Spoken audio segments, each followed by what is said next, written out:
Tuhan bersamamu. Dan serta roh.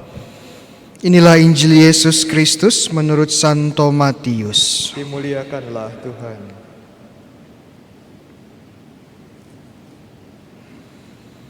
Dalam khotbah di bukit, Yesus berkata, "Waspadalah terhadap nabi-nabi palsu yang datang kepadamu dengan menyamar seperti domba, tetapi sesungguhnya mereka adalah serigala yang buas. Dari buahnya lah kalian akan mengenal mereka.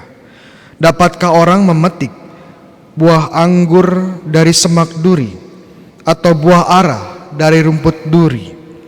Camkanlah, setiap pohon yang baik akan menghasilkan buah yang baik, sedang pohon yang tidak baik akan menghasilkan buah yang tidak baik. Tidak mungkin pohon yang baik itu menghasilkan buah yang tidak baik, atau pohon yang tidak baik itu menghasilkan buah yang baik. Dan setiap pohon yang tidak menghasilkan buah yang baik pasti ditebang dan dibuang ke dalam api. Jadi dari buahnya lah kalian akan mengenal mereka." Demikianlah Injil Tuhan. Terpujilah Kristus. Saudara-saudari yang terkasih dalam Kristus, saya akan mencoba merefleksikan bacaan pertama, ya. Bukan bacaan Injil. Kenapa? Karena bacaan Injil ini tentang tanaman, pohon dan tumbuhan, lebih tepat dibawakan oleh Romo Hoseto, ya. Jadi saya bacaan pertama saja. Bacaan pertama berkisah tentang Abraham. Ya, sangat terkenal kisahnya. Tapi pada saat ini bab 15, Kejadian bab 15, Abraham namanya belum Abraham tetapi masih Abram, ya. Abram. Ada yang tahu arti kata Abram itu artinya apa? Ya, kalau tahu dapat pisang, iya.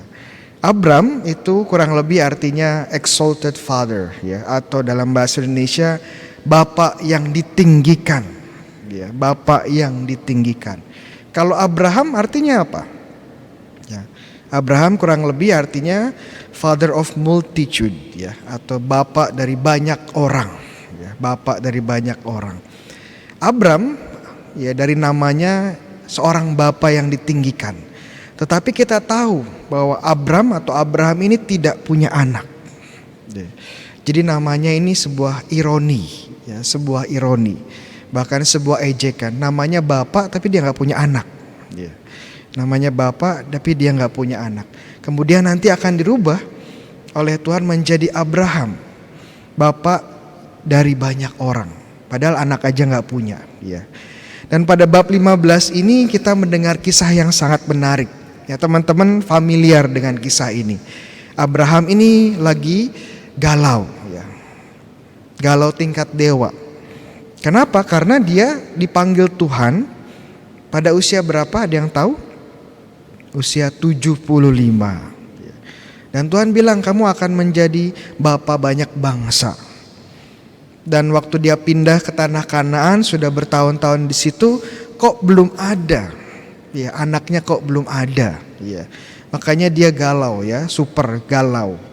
Dan dia bilang sama Tuhan, "Tuhan, kalau saya nggak punya anak, nanti ini salah satu pelayan saya, ya, asisten saya akan mewariskan kekayaan saya, akan mewariskan harta saya," yaitu memang praktek pada zaman itu, ya.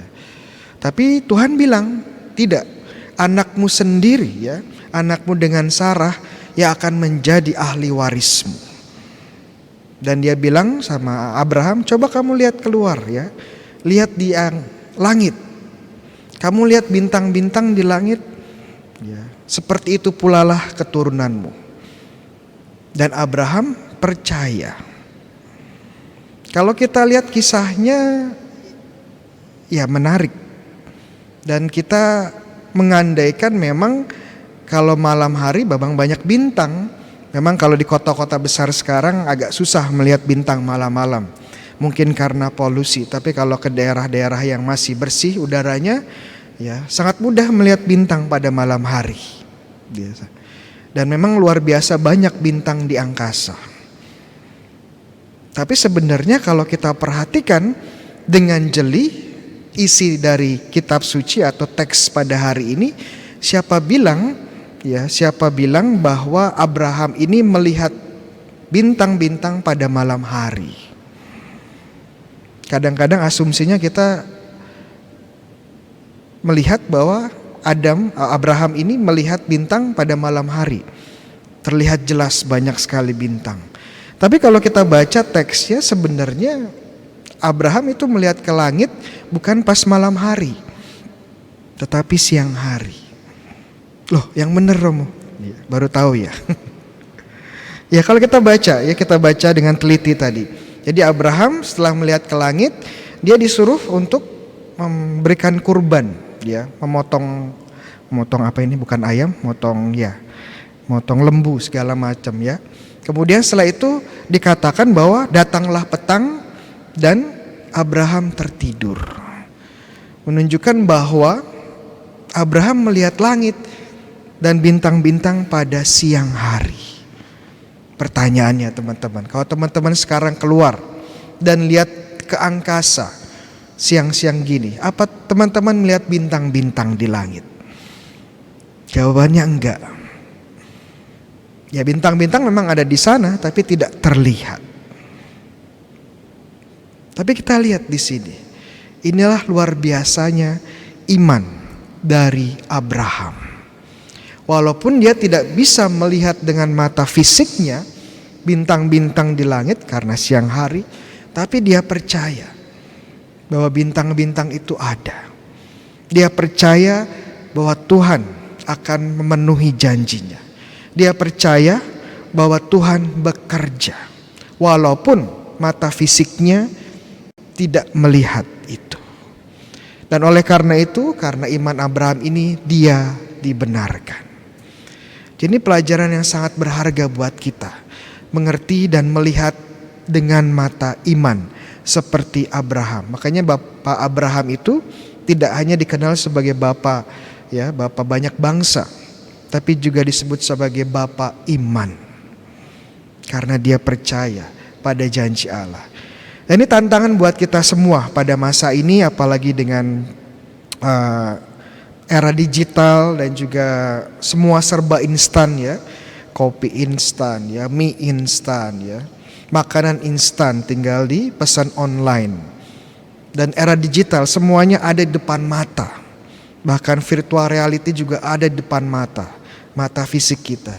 Dan kadang-kadang hal ini membuat kita susah untuk melihat dengan mata iman.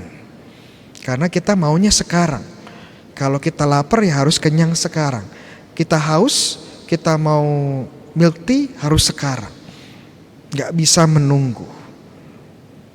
Tapi iman mengajarkan kita untuk melihat rencana Tuhan, melihat penyelenggaraan Tuhan, walaupun kadang-kadang dan bahkan seringkali kita tidak melihatnya dengan mata fisik kita. Kita persembahkan hari ini untuk belajar seperti Abraham melihat bintang yang dijanjikan Tuhan kepada kita. Amin.